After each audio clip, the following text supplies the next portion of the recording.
कुछ काल के लिए आत्मनिरीक्षण करते हैं।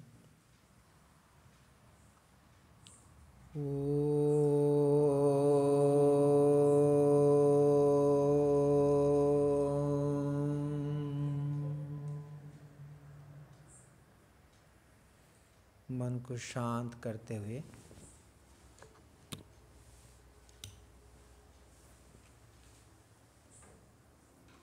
आँख बंद करते हुए प्रातःकाल से अभी तक के सभी क्रियाओं को ईश्वर के सामने रखने के लिए प्रयास करें।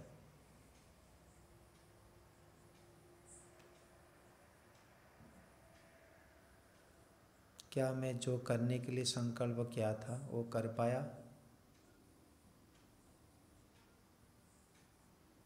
वा नहीं। और जो नहीं करने के लिए विचार किया था, क्या भूल से तो वो नहीं कर दिया?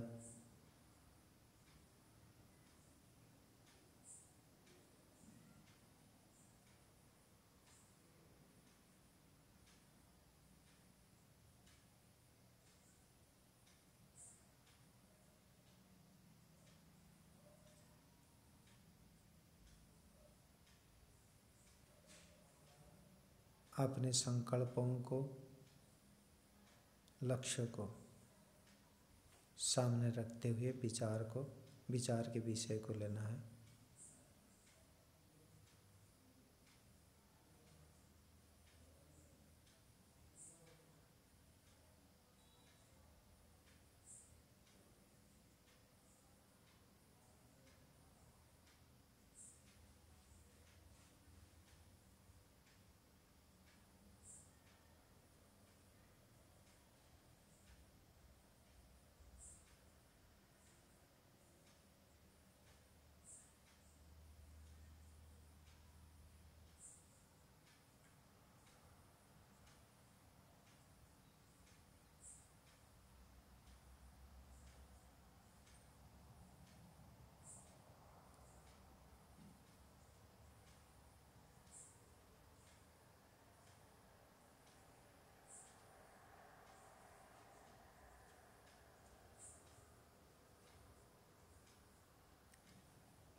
अपने कोई कमियों को किसी ने बताने की इच्छा है? क्या गलती की है आज के दिन में?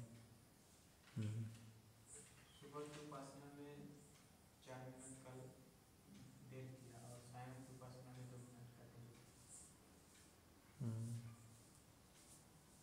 वाणी का दुरुपयोग किया और जो संकल्प लिया था कि ये करना है वो नहीं किया। किस विषय में संकल्प किए थे? विद्या के विषय में? जी, कि इतना स्वाध्याय कर लेना है।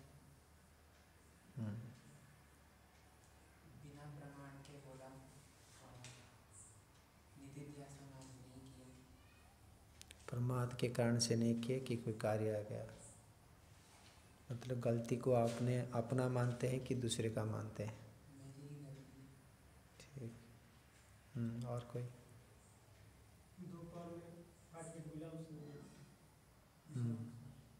और 5 मिनट लेट हो गया उपासना। हाँ जी। शाम को वायु चर्चा। शाम को वायु चर्चा। हाँ। व्यायाम तब किया था, व्यायाम के समय में तब नहीं किया। स्वाध्याय किया लेकिन वो अच्छी प्रकार से नहीं किया। सायं पर उपासना में विलंब से पहुँचा और संस्कृत अभ्यास ठीक। अभ्यास कम किया। मुख्य चीज़ है कि यथा योग्य व्यवहार समझ में आ गई? मनुष्य का जो व्यवहार पहलू है, जीवन जीने का जो शैली है, वो है यथा योग्य व्यवहार। हम किस व्यक्ति के प्रति कैसे व्यवहार करते हैं, वो यदि आपको जानकारी हो गया, आप कर लिए, तो जीवन सफल। समझ में आ गई? वो व्यक्ति में ईश्वर भी आता है, उस व्यक्ति में दोस्त भी आते हैं, गुरु भी आते हैं, माता भी आते हैं, पिता आते हैं, समाज के व्यक्ति आते हैं, विद्वान भी आते हैं, साधन से युक्त व्यक्ति भी आते हैं, साधन से कमजोर व्यक्ति भी आते हैं। कई प्रकार के व्यक्ति हैं। उन व्यक्ति को जानना और उनके प्रति यथायोग्य व्यवहार करना, तब हमारा जीवन सफल है। ऐसा क्यों? ना ऐसे अतिरिक्त और कोई उपाय है? जीवन सफलता इसको ही कहेंगे कि और अतिरिक्त कुछ चीज़ है? यही है। कोई धनवान बनना चाहता है, वो धनवान बनने के लिए जिसको साथ वो व्यवहार करना चाहता है उसको वो जानता है, तब वो उस कार्य में सफलता प्राप्त करता है। एक विद्यार्थी जीवन में विद्या उसका प्रयोजन है, तो उसको यथायोग्य व्यवहार करनी है। किस चीज़ के कैसे व्यवहार करेगा? विद्या यदि उसका प्रयोजन है, वो कैसे किसको व्यवहार करेगा? जहाँ से विद्या प्राप्त होता है उसको अधिक मूल्यवान देगा, किसी प्रकार से भी। एक विद्यार्थी जीवन, आपके विद्यार्थी जीवन में ही लेते हैं हम। जब विद्यार्थी जीवन में हमारा प्रयोजन क्या है? विद्या। और उस विद्या का यथायोग्य व्यवहार जो समाज में करेंगे तो सीधे ही प्रयोजन जहाँ जहाँ सिद्ध होगा वहाँ वहाँ अधिक समय देना होगा, उचित व्यवहार करना पड़ेगा, सम्मान देना पड़ेगा। जो विद्या देते हैं, किंबा जो विद्या का साधन देते हैं, रहने के आवास दे दिए तब विद्या पढ़ पा रहे, पुस्तक दे दिए तब विद्या पढ़ पा रहे, वस्त्र दे दिए तब विद्या पढ़ पा रहे। हमारे विद्या का प्रयोजन को सिद्ध करने के लिए जितने भी सहयोगी व्यक्ति हैं वो हमारे लिए उपयोगी है। उनके लिए हमको व्यवहार उचित करना पड़ेगा, और जो वो उपयोगी नहीं है तो उनको हम व्यवहार नहीं करेंगे, उनसे दूर रहेंगे, तभी तो प्रयोजन को सिद्ध कर पाएंगे। नहीं तो मुख्य कार्य छूट जाएगा, गौण कार्य में लगे रहेंगे जो हमारे प्रयोजन के नहीं है। आप विद्यार्थी, आप वो जाके व्यापारी व्यक्तियों के साथ संग में रहेंगे, विद्या थोड़ी होगा। तो हमको देखना पड़ेगा कि मुझे विद्या मेरे प्रयोजन है, उन विद्या को देने वाला कौन है। मैं विद्या अध्ययन करने के लिए जो बैठा हुआ हूँ, इसमें कौन कौन मेरे सहयोगी है, निकटतम सहयोगी है, उसको ढूंढना चाहिए।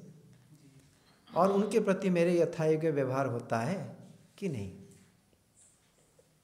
यदि यथायोग्य व्यवहार होता है तो आपका विद्या निश्चित रूप में सफलता प्राप्त करेगा। उदाहरण समझ में आ गए?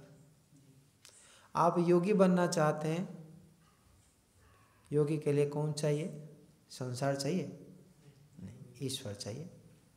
तो ईश्वर ही हमारे लिए सर्वश्रेष्ठ है, तो उसको पकड़ देनी है और उसके यथायोग्य व्यवहार करनी। यदि योगी बनना है, धार्मिक बनना है, महर्षि दयानंद सरस्वती बार बार क्या बताते हैं, क्या बनना चाहिए? एक ही बस। और भाष, 3। देखो आपने इतने बार पढ़ ली, यजुर्वेद भाष्य में लिखा हुआ है, सत्यार्थ प्रकाश में लिखा हुआ है। यहाँ कौन सफलता को प्राप्त करता है? महर्षि बार बार लिखते हैं हमको क्या बनना चाहिए। धार्मिक योगाभ्यासी विद्वान व धार्मिक विद्वान योगाभ्यासी, ये क्रम है। धार्मिक होना जरूरी है, और जो धार्मिक है वो भी विद्वान हो, और विद्वान खाली ना हो, योगाभ्यासी भी हो। तब हम ईश्वर के प्रिय बनेंगे, तब हमारा जीवन सार्थक रहेगा। समझ में आ रहा है? बनना है पक्का? क्या बनेंगे? धार्मिक बनेंगे, विद्वान बनेंगे, योगाभ्यासी बनेंगे। तो योगाभ्यासी बनने के लिए ईश्वर को यथायोग्य व्यवहार करना है। विद्वान बनने के लिए जो विद्या प्रदान करने वाले हैं, विद्या के साधन को उपलब्ध कराने वाले हैं, उनके प्रति यथायोग्य व्यवहार करना है। अभी रहा है कि धार्मिक बनना है, उसके लिए क्या करना होगा, किसके साथ व्यवहार करना पड़ेगा। धार्मिक सब परिभाषा करो, धर्म किसको कहते हैं? ईश्वर की आज्ञा का पालन हो तो सारे पालन करना है। ईश्वर की आज्ञा का पालन सामान्य बात है, वो तो करेंगे ही। झूठ नहीं बोलेंगे, चोरी नहीं करेंगे, ये तो करेंगे ही ना। इसमें भी कुछ डाउट है? चोरी करके झूठ बोल के धार्मिक बन जाएंगे, ये तो डाउट नहीं है। हम और थोड़ा सूक्ष्म में जाएंगे। धारणा धर्म की आहो, जो हमारी रक्षा करता है धारण करने और क्रिया तो ये सब थ्योरी होगा, मुझे पसंद नहीं है। व्यवहार में आप सुबह से उठ के अभी तक कौन सा धार्मिक कार्य किए? हम जो कर रहे हैं कार्य, उसमें धार्मिकता उभर रहा है कि नहीं उभर रहा है? हाँ, ये कुछ आया, ठीक है। फिर ये उसको आगे बढ़ो, घूम घाम के वही आ जाएगा, यथा योग्य व्यवहार, ठीक है। तो जहाँ जहाँ यथा योग्य व्यवहार करते हैं जिसके प्रति, वो धार्मिक हम आचरण कर लिए। यदि यथा योग्य व्यवहार नहीं किए तब वो अधार्मिक है। जैसे एक शूद्र व्यक्ति है, अर्थात ज्ञान विज्ञान अधिक नहीं है, वैश्य प्रवृत्ति नहीं है, क्षत्रिय प्रवृत्ति नहीं है, ब्राह्मण प्रवृत्ति नहीं है, सेवा भावना है, ईमानदारता है, सेवा करता है, धर्म है, ईमानदारता है, धार्मिकता है, झाड़ू लगाता है, पोछा लगाता है, सेठ का सेवा करता है, शुद्धि रखता है, धर्म कार्य है, शूद्रत्व कार्य है, परंतु धर्म कार्य है। और एक सन्यासी है कि आप ब्राह्मण ले लो, वेद को जानता है, वेद को अध्ययन करता है, अध्यापन करता है। अभी वो धर्म कार्य को करना है बल्कि वो झाड़ू लगाएगा और विद्या को अध्ययन अध्यापन को छोड़ देगा, उसको धर्म कहेंगे? अधर्म हो गया ना। वो व्यापार करेगा, पैसा रोजगार करेगा, आर्थिक स्थिति को मौजूद करने के लिए प्रयास करेगा, वो धर्म कहेंगे? अधर्म हो जाएगा। तो क्या हुआ कि मुख्य कार्य को, जो जिसका योग्यता है उस कार्य को छोड़कर उसके नीचे वाला कार्य को करता है वो, तब वो वहाँ पर वो गौण कार्य हो जाता है। धर्म कार्य होते हुए भी वो उसके लिए अधर्म हो जाता है। समझ में आ गई? गौण कार्य होने के कारण से, क्योंकि वहाँ पर यथा योग्य व्यवहार नहीं रहा। अर्थात हमारे जो योग्यता है उस योग्यता के आधार पर ही हम आगे बढ़ने के लिए जो कार्य करते हैं तब हमारा उन्नति है और वहीं पर ही यथा योग्य व्यवहार हो पा रही है। समझ में आ रहा है? तो मैं कहने का विचार था कि हम विद्यार्थी हैं, विद्या हमारे प्रयोजन है। मरने दम तक रहेंगे ना, नाना विद्वान होकर सर्वज्ञ बन जाएंगे? कभी नहीं बनेंगे। जीवन मुक्त अवस्था को प्राप्त कर ले, सारे क्लेश दग्ध बीज हो जाए, तब भी अल्पज्ञ रहेंगे, तब भी वो ईश्वर के ध्यान करते हुए ईश्वर से विद्या चाहता है। समझ में आ गई? समाप्त नहीं होगा। मुक्ति में भी जाता है तब वो भी विद्या चाहता है, क्योंकि वो अल्पज्ञ ही रहेगा जीवात्मा। वो भी चाहता है देखूं जानूं नया नया चीज़ को। तो हम विद्यार्थी तो सदा रहेंगे ही, और उस कार्य को हमने ठेका लिए हैं कि विद्या हमारे प्रयोजन है। ठीक है, तो उत्तम कार्य है, तो उत्तम कार्य करना है विद्या का जो। और हम ये इधर से मनुष्य होने के कारण से हमारे सामर्थ्य अल्प ही हैं, अल्पज्ञ हैं। नैमित्तिक है, दूसरे के व्यक्ति के माध्यम से ही हम ज्ञान प्राप्त करेंगे, ना स्वयं प्राप्त कर लेंगे। पक्का सोच के बता ना। परंतु हम तो 2-3 दर्शन पढ़ने के बाद तो अपने को बड़े विद्वान मानते हैं। किसी को नहीं चाहिए मुझे, मैं स्वयं पढ़ लूँगा। मानते कि नहीं मानते? दिखाई देता है ना। तब आप विद्वान बन ही नहीं सकते, आप मूर्ख बन रहे हैं उस समय जो ऐसे मान लेते हैं। फिर बताओ, दोहराओ, जितने विद्या हमको प्राप्त हुआ है उस विद्या से हम विद्वान बन जाएंगे, ये भावना बनाना ये मूर्ख का लक्षण है, विद्वता का लक्षण नहीं है। जो विद्या हमारे पास नहीं था उस विद्या को प्राप्त करने के पश्चात जो विद्या दिया है उसके प्रति अधिक समर्पित होना, अर्थात अपने को अधिक मूर्खता अनुभूति में लाना, ये बुद्धिमत्ता काम है। समझ में आ रहा है? ये रहस्य आपको मिलेगा नहीं कोई पुस्तक में जो हम बोल रहे हैं। फिर बताओ, समझ में आ गई? हम प्रायः चाहते हैं कि मैं एक दर्शन पढ़ लिया, मैं पारंगम बन गया, मैं दूसरे दर्शन पढ़ सकता हूँ, मैंने संस्कृत जानता हूँ, मैं दूसरे दर्शन पढ़ सकता हूँ। ये विद्या कभी नहीं कहता, कोई विद्या नहीं कहा कि ये पढ़ लो तो आपको ये समझ में आ जाएगी। विद्या यही बताता है कि हमारे मूर्खता से ये विद्या प्राप्त हुआ है, हमारे मूर्खता को परिचय दिलाता है। विद्या हर समय हम कितने मूर्ख हैं वो परिचय यदि कराता है तब वो विद्या हमको प्राप्त हो रही है। विद्या से हम अभिमानी बनते हैं, हमको विद्या प्राप्त नहीं हो रहा है। प्रभु समझ में आ रहा है? एक झाड़ू लगाना व्यक्ति भी वो मानता है क्या अपने को? पूर्ण ही तो मानता है। मैं जितने जानता हूँ कोई नहीं जानता है, वो मानता है कि नहीं अपने को? ना मानता है कि मैं सब कुछ, मैं बहुत कम ही है। समझ में आ रहा है? एक झाड़ू लगाने वाला व्यक्ति, आप कर्मचारी को हमारे ले लो, अपने पूर्ण मानते हैं ना? अपने आप को पूछ लो, मैं क्या अपने पूर्ण मानता है कि अधूरा मानता हूँ?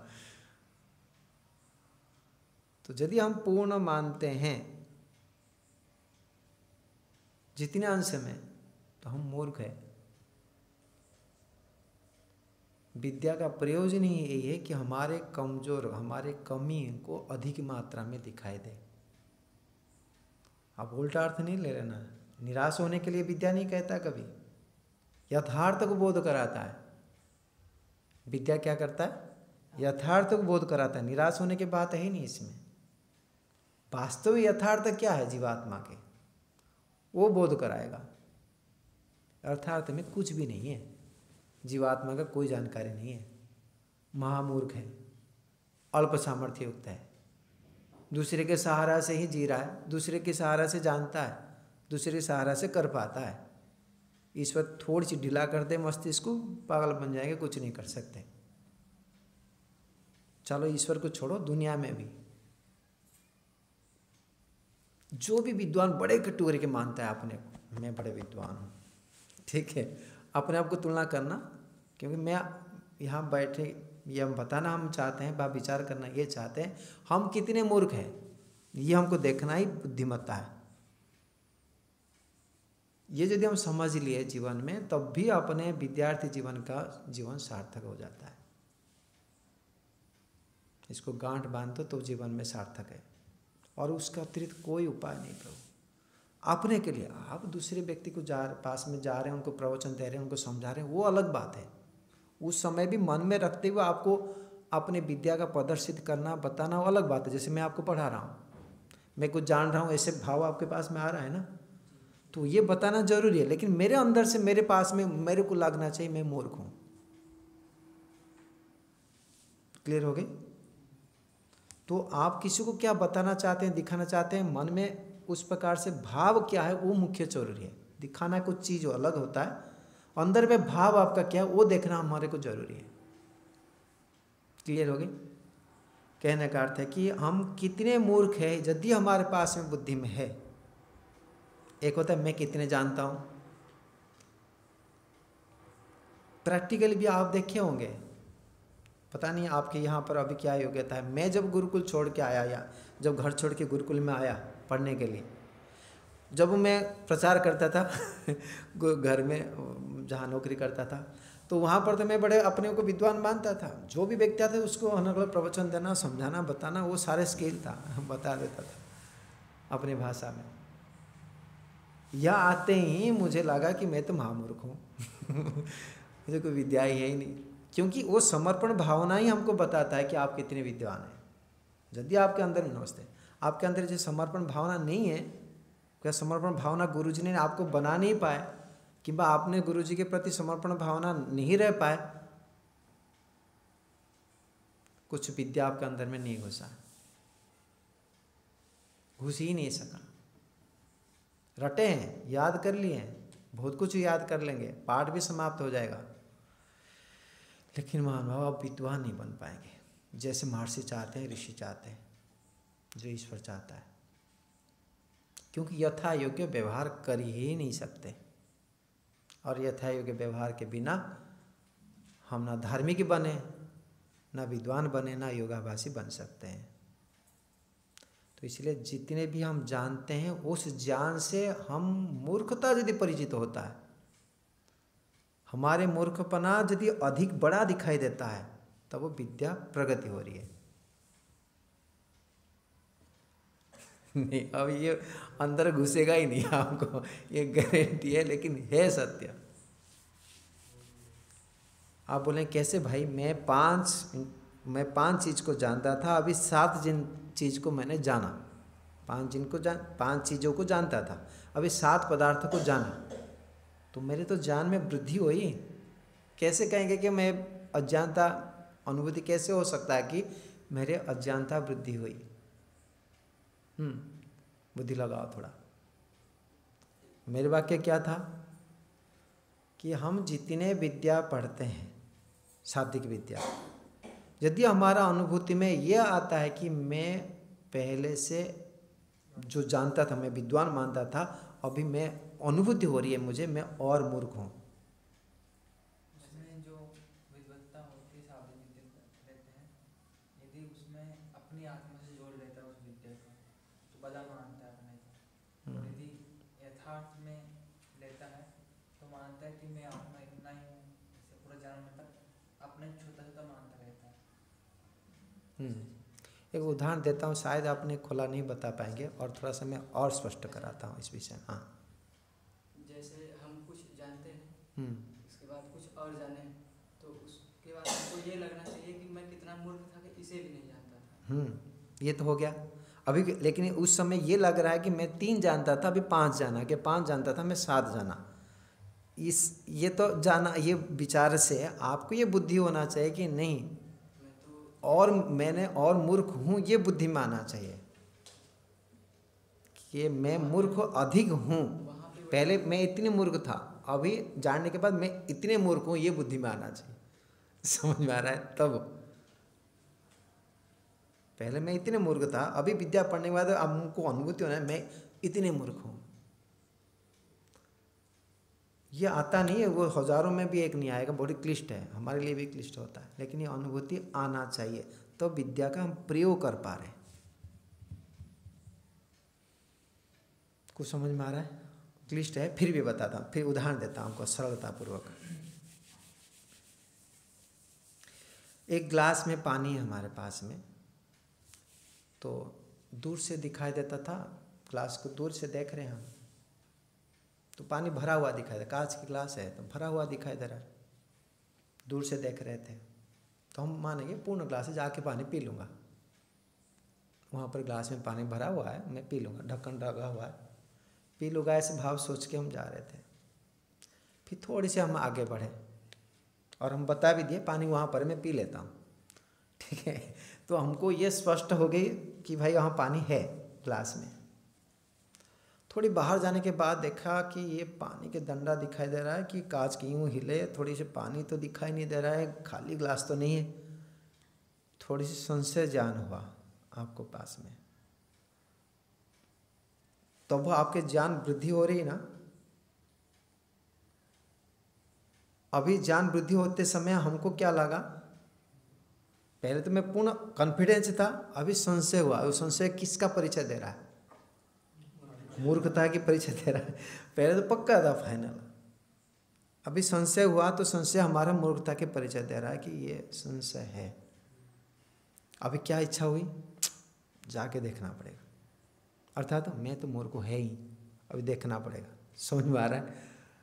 ये बुद्धि में आया ना कुछ कि भाई अभी तो देखना पड़ेगा, पास में जाके देखना पड़ेगा।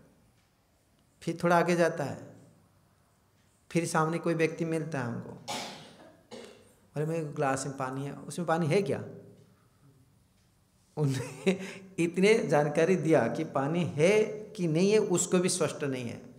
ऐसे जब बोलेगा तब क्या होगा, अरे और मूर्ख, मैं सोच रहा था कि पानी तो होगा ही, अभी और भय लगेगा आपको, और उसमें शीघ्रता से लालसा रहेगा मैं देख लूँ, जान लो। वहाँ मूर्खता और बढ़ रही है हमारे कि मैं और अज्ञानता हूँ। कुछ समझ में आया? ये इस प्रकार से हमारे को जो जो ज्ञान प्राप्त होगा जितने जानकारी प्राप्त होगी, जिस विषय को हम अनुभव करना चाहते हैं उसमें अधिक शंका उत्पन्न होना चाहिए और अधिक अज्ञानता हमको दिमाग से रहना चाहिए कि मेरे को इतने विषय जानना है और ये जानना है और ये जानना है और ये जानना है। नहीं समझ में आया? आप योग दर्शन के सूत्र पढ़ लिए, पहले पढ़े ही नहीं थे, कुछ जाने ही नहीं थे, तो हम जान लिए भाई ईश्वर है, सर्वत्र परिपूर्ण है, व्यापक है, हम जान चुके हैं। जब योग दर्शन पढ़ा गया, 2 समाधि होता है, 2 प्रकार की समाधि होती है। फिर पहले असंप्रजात समाधि को पूर्ण करो, फिर जाके असंप्रजात समाधि होगा, फिर ये एकाग्र अवस्था संपादित करना पड़ता है। एकाग्र अवस्था, ये सारे बातें जितने जितने जाने, पहले तो हम पूर्ण मानते थे, फिर हमारे अंदर में लालसा बनना चाहिए, मैं इसको व्यवहार को दूं, जानूं, तब आप शाब्दिक ज्ञान को भी कुछ आचरण करने के लिए व्यवहार रूप दे पा रहे हैं। क्लियर हो गई? तो ऐसे आप विचार करना, मैं तो बिंदु दे दिया कि ये निश्चित है। कहने का तात्पर्य यही था कि हमारे जितने भी जानकारी हो रही है उसको आप देखें कि इससे मुझे करना क्या है, मैं इसका व्यवहार रूप कैसे दूं, यथायोग्य व्यवहार कैसे करूं। यदि ये नहीं कर पाते हैं किंबा ऐसे लक्षण नहीं है, मान लेना आप विद्या अर्जन नहीं कर पा रहे हैं, समय के बर्बाद कर रहे हैं।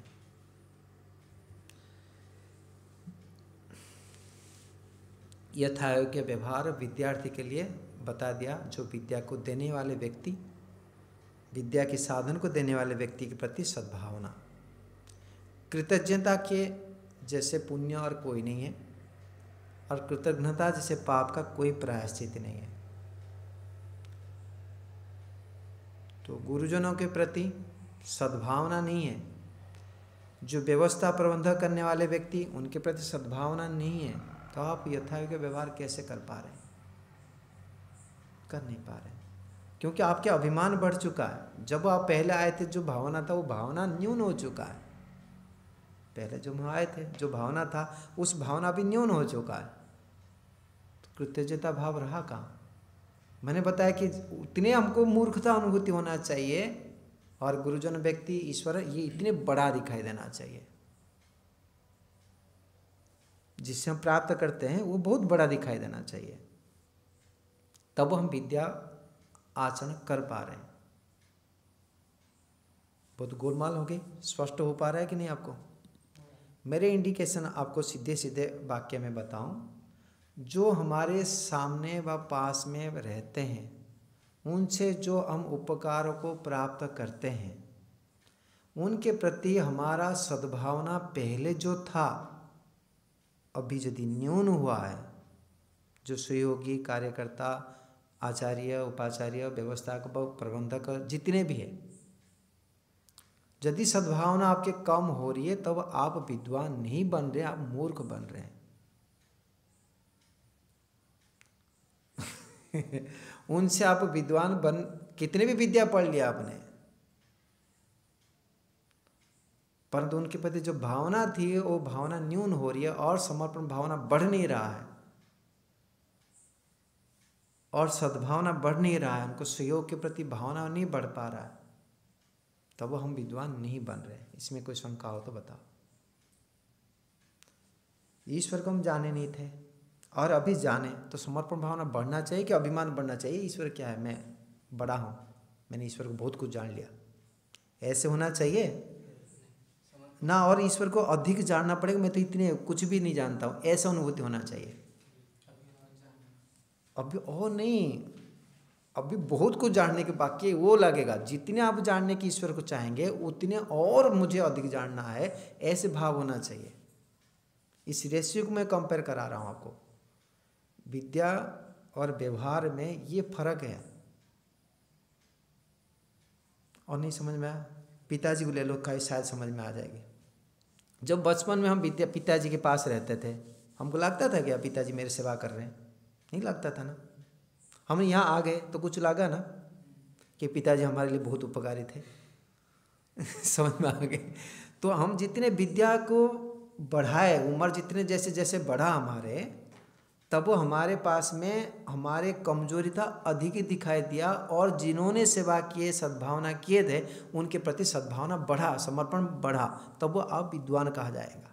आप समझ पा रहे हैं, जान पा रहे हैं, वहाँ आप अधिक समर्पित रहे, तब आप विद्वान बन पा रहे हैं व्यवहार रूप में। आया समझ में? ऐसे ही ईश्वर के प्रति, ऐसे ही गुरुजनों के प्रति, ऐसे ही प्रबंधक के प्रति, ऐसे ही राष्ट्र के प्रति, ऐसे सभी व्यक्ति के प्रति होना चाहिए। तब हम उस विषय के विद्या को हम ठीक ठीक समझ पा रहे हैं। यदि हम अभिमानी है, हम उनसे बड़ा मानते हैं, जो आपको सहयोग करते थे और पहले जिनके द्वारा आप जिस भावना था उससे और अधिक समर्पणता नहीं रहा, उनके साथ सद्भावना नहीं रहा, वो बड़ा हो छोटा हो। क्योंकि समाज में हम जो व्यक्ति हम बैठे हुआ है, हम किसी 4-5 व्यक्ति के सहयोग से जी नहीं रहे, 1000 व्यक्ति हमारे पीछे सेवा कर रहे हैं हमको। और सोच लीजिएगा, मैं लाखोड़ा में रह के भी आपके सेवा कर रहा हूँ। ऐसे ही दानदाताएँ कहाँ कहाँ रहते हैं, अपने अपने कार्य करते हैं, उनके सहयोग से हम खा पी रहे हैं, वस्त्र पहन रहे हैं, पढ़ पा रहे हैं। मत सोचिएगा कि मेरे बल से मैं पढ़ रहा हूँ। संभव नहीं है। यदि ऐसे मानते तो हम मूर्ख ही हैं। शब्द कठोर बताता हूँ मैं। समझ में आ गई? तो क्या करना चाहिए हमको अभी? ना कुछ करना नहीं, यहीं झाड़ झूड़ के चला जाना चाहिए। संकल्प करेंगे ना आज कुछ, क्या करना चाहिए हमको? मन में सोचो, बताना कोई जरूर नहीं है। हमको क्या करने से हम यथा योग्य व्यवहार कर सकेंगे, हम विद्या का सदुपयोग करते हैं, हम पात्र बनते हैं। और एक थोड़े से उदाहरण देके स्थूल आकार में बता देता हूँ। एक आचार्य आए आपके पास, ठीक है, आप चाहते हैं पढ़ने, जैसे हमारा सुरेंद्र जी आए पढ़ने के लिए, ठीक है, पहले नहीं थे, अभी आए पढ़ने के लिए, मान के चले। आचार्य जी उस शिष्य को कब पात्र मानेंगे, कब आपको विद्या संक्रमित करने के लिए हृदय से देंगे? सब तो पुराना है ना, नया कौन है इसमें? सबसे नया कौन है? हाँ, आप। कितने दिन हुआ आपका? 2 महीने बहुत पुराना हो गया, ठीक है। हाँ, कोई बात नहीं, समझ गया। मतलब ये आपके उत्तर भी सही है, मैं जो नया का अर्थ समझ रहा था वो भी ठीक है। तो नया तो हम इसको मानते हैं जो मन में नहीं बांध पाया, यहाँ पर मैं रहूँगा। 2 महीना तो कुछ मन में बांध चुका है, फिर भी 3 महीना 4 महीना तक मानते हैं कि भाई ये रहेगा नहीं रहेगा। 3 महीना रह गए पूरे और फिर चले गए, तो भी हम मानते हैं कि ये कुछ तो सीख के गया है। 3 महीना तक के अंदर चले गए हैं, तो वो हम नहीं मानते कुछ सीखा है। समझ में आ गया? हमारे जो मापदंड है, मेरी, किसी का कुछ हो अलग बात है। तो कहने का था कि एक गुरु जी के पास में एक शिष्य आता है, और शिष्य कब उसको पात्रता स्वीकार करेंगे? कौन कौन बोलेगा? गुरु जी, यदि ये आप नहीं सीखेंगे तो गुरु से विद्या कैसे लेंगे? ये तो जरूरी है ना सुरेंद्र जी, कि हमको जिस गुरु जी से मुझे पढ़ना है उसके सामने मुझे क्या योग्यता लेके मुझे जाना है, जिससे वो मुझे पढ़ा सके। हाँ, जो कोर्स निर्धारित है उसको पूरा करेगा तभी वो योग्य बनेगा। जो पढ़ने के लिए जिस गुरु के पास गए उसमें मैं कुछ नहीं जानता, मैं बिल्कुल शून्य हूँ उस विषय में, इस भाव से जाना है। हाँ जी। और उसमें सीखने की इच्छा और समर्पण की भावना। क्या वो समर्पण क्या है? सीखने की इच्छा तो बता दी, इसलिए तो आया है घर छोड़ के, वो तो एक हो गया। और समर्पण भावना वो क्या है? जैसा गुरु आदेश करे उनकी आज्ञा का पालन। श्रद्धा किसको कहते हैं श्रद्धा? क्रियात्मक रूप में बोलो। सत्य, जैसे मैं गुरु जी हूँ, आप मेरे पर श्रद्धा रखें तो क्या करेंगे? सत्य ही बताएंगे, सत्य प्रैक्टिकल बताओ। मैं गुरु जी हूँ, आप आए, आप मेरे पर श्रद्धा रखते हैं तो क्या व्यवहार करेंगे? मैं व्यवहार में ढालना चाहता हूँ कि क्या करेंगे तो आपके श्रद्धा है बोल के मुझे पता चलेगा। विनम्रता पूर्वक बातचीत में नम्रता होगी। हाँ, बोलो बोलो। वो विद्या को जितना जानते जाएंगे उतना उनके प्रति और सेवा भाव बढ़ना चाहिए, और हम और कितना और क्या किस प्रकार से सेवा कर सकते हैं। है तो थोड़ी थोड़ी भाव आ रही है, कुछ और मूल रहस्य आप पकड़ नहीं पा रहे। मैं जो पूछना चाहता हूँ, बोलो। आजकल से गुरुजी ठीक है, कुछ भाव आए। हाँ, और पूरे आज्ञा का पालन करना। आज्ञा तो अभी हुआ ही नहीं ना, अभी गुरु जी के पास आ रहे हैं, वो अपने को पात्रता बनाना चाहता है। जैसे मैं हूँ जी, अभी मैं गुरु जी होके आ गया, आप मेरे से पढ़ना चाहते हैं, आप आए, तो आप किस भाव से क्या दिखाना चाहेंगे जिससे मेरे को लगेगा कि ये पढ़ेगा, कि मैं उनको पढ़ाने ये योग्य है, मैं पढ़ाने योग्य है, ये पढ़ने योग्य है, ऐसे गुरु जी को लगेगा। क्या चीज़ लेके जाने से आपको लगेगा, ये बात बता। चलो ये आपको बता। हाँ, उस भाव को क्रियात्मक, विनम्रता मीन्स क्या है, उस क्रियात्मक रूप दो। विनम्रता मतलब क्या है, आप आए तो क्या करेंगे नमस्ते करेंगे, तो उसको विनम्रता कहेंगे, बैठ जाएंगे, इसको विनम्रता कहेंगे, किसको कहेंगे विनम्रता? समझ लो रहस्य को, मैं बताता हूँ। कुछ नहीं करना पड़ता है, केवल इतने मन में बांधना पड़ता है कि इनके पास ये गुण है, उस गुणों को आवृत्ति करना पड़ता है मन में, बोलना भी नहीं समझ में आ गई? उतने में ही आप पात्र बन जाएंगे। माता ये समझ में आ गई? एक बार और दोहरा देंगे। जो आपसे मेरे से आप कुछ लेना है, कुछ भी लेना है, धन भी हो, विद्या हो, कुछ भी लेना है, शक्ति भी हो, कुछ भी लेना है, क्या लेना है वो तो आपको शब्दों में बताना पड़ेगा ठीक है, उतने तो बताना पड़ेगा कि मैं पढ़ने के लिए आ रहा हूँ, कि आपको वो तो बताना पड़ेगा। लेकिन ये विद्यार्थी जीवन तो पढ़ने के लिए आ रहा है, वो तो यहाँ स्पष्ट हो गए।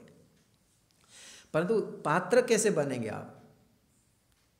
पात्र यही होता है कि आपके मन में यदि उनके गुणों का आवृत्ति है कि ये बहुत बड़े आचार्य हैं, ये बहुत सारे पढ़ा रहे हैं, बहुत कुछ जानकारी है, उनके पास ये आचरण विद्या, जितने भी आप जानते हैं, वो जितने आवृत्ति होगा ऑटोमेटिक आप समर्पित रहेंगे। ये समर्पणता ही ये आपके योग्यता है। ठीक है, करना मन में। यदि मन में आप करते तो वाणी में तो प्रकट होगा ही नहीं ना, उसका विपरीत प्रकट होगा ही नहीं, समर्थन ही प्रकट होगा, व्यवहार में भी वैसे ही होगा। तब ऑटोमेटिक आपने उनके अनुकूल कार्य करेंगे, उनका विरुद्ध कार्य कर ही नहीं सकते, क्योंकि गुणों को देख रहे हैं, दोषों को देख ही नहीं रहे। यही यथायोग्य व्यवहार है बड़ों के प्रति, धार्मिक व्यक्तियों के प्रति, यही हमारे यथार्थ व्यवहार है। महर्षि व्यास जी ने, पतंजलि ऋषि ने क्या लिखे, जो धर्मात्मा के प्रति क्या व्यवहार करना है, कौन योग दर्शन पढ़ लिए? हाँ, धर्मात्मा के प्रति योगी व्यक्ति को क्या कैसे व्यवहार करना चाहिए? हाँ जी, ना वो पुथी में ही रहा, यथायोग्य में क्या था? मैत्री कोणाम मोदित उपेक्षाणाम सुख दुख पुण्य नाम। तो क्या है? मोदिता, प्रसन्नता रहना। प्रसन्नता कैसे रहेगी? उसके गुणों को यदि आवृत्ति करेंगे। तो इसलिए जितने भी हमारे को सहयोग करते हैं, वो आचार्य हो, प्रबंधक हो, जितने भी हमको सहयोग करते हैं हमारे कार्य में, हमारे विद्या के रूपी प्रयोजन में सहयोग करते हैं, उनके प्रति कृतज्ञता रहना, उनके गुणों को मन में आवृत्ति करना, बोलना कोई जरूर नहीं है। नित्य प्रतिदिन मन में आवृत्ति कर लेंगे तब भी आप उनके पात्र बनेंगे और अपने आप का कमी को अफसोस कर पाएंगे। हम निश्चित रूप में हमारा कमी दिखाई देगा तभी तो भरेंगे। यही विद्यार्थी का लक्षण जो पहले से भूमिका से बता रहा हूँ। यदि आप अपने को मान लिए पूर्ण में और इससे मैं अधिक जानता हूँ, इससे मैं अधिक जानता हूँ, इससे मैं अधिक जानता हूँ, आप मूर्ख बन रहे हैं, आपका ब्लॉक हो रहा है, आपके पैकेट भर रहे हैं, आपके पैकेट में रास्ता बंद हो रही है, भर नहीं पा रहे हैं, विद्या को भर नहीं पाएंगे, आचरण में ला नहीं पाएंगे। आचरण में लाने के लिए जितने भी आपसे बलिष्ठ है, बुद्धिमान व्यक्ति है, धार्मिक है, आचरण से पौढ़ है, उनके पे सद्भावना दिखाना पड़ेगा। भूल से भी कभी नहीं होना चाहिए। एक बार यदि हम गलत व्यवहार कर लेते हैं, उसको सुधार करना कितने क्लिष्ट होता है, इन पीछे वाले बैठे हुए व्यक्तियों को पूछ सकते हैं। समय बहुत हो चुका है, बाकी आप उसके विपरीत में ले लो, थोड़ी सी विपरीत में ले लो, थोड़ी सी काल के लिए, 2 मिनट के लिए अधिक लूँगा आपका। उसके विपरीत ले लो, ये और ये मान के चले बड़े हैं आप, ये छोटे हैं, ठीक है, ये छोटे और आप बड़े हैं। आपके प्रति इनका सद्भावना नहीं है, तो आप क्या करेंगे? इसको अपात्र मानेंगे, फालतू व्यक्ति मानेंगे, द्वेष करेंगे। स्वाभाविक प्रवृत्ति है ये तो प्रवृत्ति बनी ही रहता है। तो अब द्वेष नहीं, खराब व्यक्ति इतने तो मन में रखेंगे, इतने तो योगी नहीं बने हमने करुणा के भाव दिखाए दे, इतने रखेंगे फालतू व्यक्ति है। आप मन में रखें, वो क्या सोचेगा? क्योंकि सद्भावना तो है ही नहीं, तो वो भी रखेगा फालतू व्यक्ति है। दोनों फालतू व्यक्ति, जब हम दोनों व्यक्ति द्वेष करते हैं एक दूसरे को, द्वेष बन जाएगा, भी निश्चित रूप में द्वेष बनेगा। तो इस द्वेष में क्या होगा? इसका भी द्वेष बढ़ता जाएगा, उसका भी द्वेष बढ़ता जाएगा, दोनों के द्वेष बढ़ेगा। आप भी मन अस्थिर रहेगा, उनके मन भी अस्थिर रहेगा। समझ में आ गए? अभी इनके दोष आपको दिखाई देता है, 50 दोष दिखाई देता है और 5 गुण दिखाई देता है। 50 दोष दिखाई देता है, बड़े हैं, 50 दोष दिखाई देता है, 5 ही गुण दिखाई देता है कि 3 गुण दिखाई देता है। पर देखे नहीं, हम 50 दोषों को ही देखते हो, द्वेष करते हैं। उस द्वेष के कारण से वो भी द्वेष मुझे करता है। समर्पण तो होगा नहीं, व्यवहार तो कटुता रहेगा ही, अप्रिय व्यवहार रहेगा ही। ध्यान से देना, तब वो आप दोनों के द्वेष बढ़ रहा है। अभी आप खाली इतने तरीके को चेंज करना है, हमारे एक्टिंग करना है 50 दोष, मानता हूँ मैं 10-50 दोष, मुझे यहाँ पर एक्टिंग करना है, यथार्थ व्यवहार करने के लिए एक्टिंग करना है। उस 3 दोषों गुणों को पकड़ते हुए उनकी प्रशंसा करना है मन में। 50 दोष है, आप मानते भी, उसको दबा दो और उसको 3 गुणों को देखते हुए यदि आप प्रशंसा करना चाहे तो क्या होगा? उन 3 गुणों के कारण से, गुणों के जो आपने वर्णना किए, मन में हो कि वाणी में हो, तब किए, तब वो क्या सोचेगा अरे ये इतने दुष्ट व्यक्ति, चलो एक्टिंग करता होगा, इतने मानेगा ना कि नहीं। अभी उसका जो द्वेष भावना था ब्रेक हो गया, चलो एक्टिंग करता होगा, अभी द्वेष नहीं करेगा। फिर दोबारा उसको गुणों को गान करेंगे उसके सामने कि मन में, आप मन में भी करो तब भी एक्शन चेंज हो जाएगी, तब वो उसको थोड़ी सी और कम होगा। अभी देखो वो जलन उसका शांत हो गई, आपने केवल एक्टिंग किए हैं। और आपके द्वेष के जो प्रवृत्ति संस्कार बन रहा था, ये चोर है, ये बदमाश है, आदि आदि संस्कार बन रहा था, वो बंद हो चुका है, दब चुका है। वो 3 गुणों के संस्कार बढ़ रहा है। समझ में आ रहा है? ऐसे ऐसे प्रवृत्ति चेंज हो जाएगा और हम सुधर जाएंगे, सामने वाला व्यक्ति भी सुधर जाएगा। धार्मिक व्यक्ति ही देश को सुधार किए हैं। इस प्रकार के प्रवृत्ति वाला व्यक्ति, दोषों को न देखते हुए, दोषों को क्षमा करते हुए, बाधाओं पीड़ा को भूल जाते हुए, जो हमको सहयोग मिला, उपकार मिला, उसको आवृत्ति करते थे, इसको धार्मिक कहते हैं। कौन यहाँ पूर्ण है? सभी तो अधूरे हैं ही। तो हमको व्यवहार में, संसार में, किंवा यहाँ भी, जहाँ भी जाओ, हमको व्यवहार यही करना पड़ेगा। जो अच्छे व्यक्ति है, अच्छे गुण है, उनको पकड़ना है। कोरा तो सारे, कमी किसके पास नहीं है? कोई बंदे यहाँ पूर्ण है ही नहीं, किसको भी देखेंगे तो जो गुण है उसको पकड़ते हुए उसको आवृत्ति करो मन में। देखना कितने शीघ्र से महान बन जाएंगे, श्रेष्ठ बन जाएंगे। क्लिष्ट है, समझता हूँ, करना यही है और कोई रास्ता भी नहीं है। वो तो बता देना, मैं भी कर लूँगा कि किसी को द्वेष करते हुए मैं समाज में जाग जाऊँगा, संगठित बना दूंगा, संगठित रह जाऊँगा, सहयोग ले लूँगा। ये संभव है क्या? शांति से रह पाऊँगा मैं? तो क्यों ना मैं 2 गुणों को देखते हुए 50 दोष को भूल जाऊँ उनका, उसको ही आवृत्ति करूँ। साथ में रहना ही है मुझे। तो विद्यार्थी का लक्षण ही यही है। जब राजा बन जाएंगे, पिता बन जाएंगे, आचार्य बन जाएंगे, वो अलग बात है। जब विद्यार्थी हम अपने को मानते हैं, सन्यासी नहीं मानते, विद्यार्थी मानते हैं, तो हमारा काम यही है। छोटे छोटे दोषों को, गुणों को देखो, छोटे छोटे बोल रहा हूँ मैंने, इन गुणों को सारे देखते हुए जितने गुण हैं उसको ही आवृत्ति करो, उतनी ही आवृत्ति करो। दोषों को तो देखो ही मत, चर्चा करो ही मत। कोई सुनाता है तो सुनो मत, तो जीवन सफल है। तब हम यथार्थ व्यवहार कर पाएंगे, तब हमारे कमी दिखाई देगा, तब हम आदर्श बन पाएंगे। ये सारी चीज़ें ठीक है। मंत्र पाठ। ओ